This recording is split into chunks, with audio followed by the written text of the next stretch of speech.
Un polinomio es una expresión que incluye una suma del producto de constantes y variables con exponentes integrales no negativos.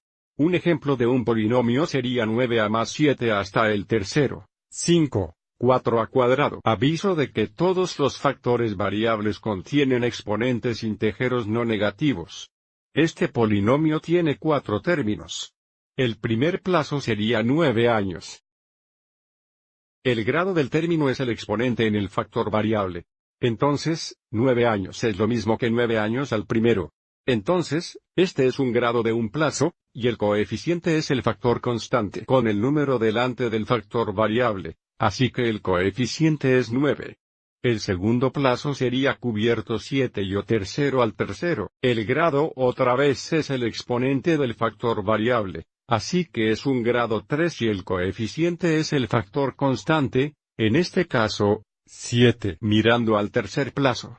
Desde que tenemos menos 5 aquí, y un polinomio es una suma, el tercer plazo será menos 5, y porque menos 5 no tiene ningún factor variable, el grado sería 0. Otra manera de pensar en esto es que podemos escribir menos 5 como 5 y al 0 porque al 0 sería igual a 1. Y el exponente en el factor variable sería 0. Y nuestro coeficiente es menos 5 hexalitros cuarto plazo sería otra vez, 4 y cuadrado, así que el grado sería grado 2. Y el coeficiente es negativo 4. Ahora cada polinomio tiene un plazo líder, que es el plazo con el grado más alto. Mirando nuestro polinomio, el plazo líder sería el segundo plazo de 7 y cubed.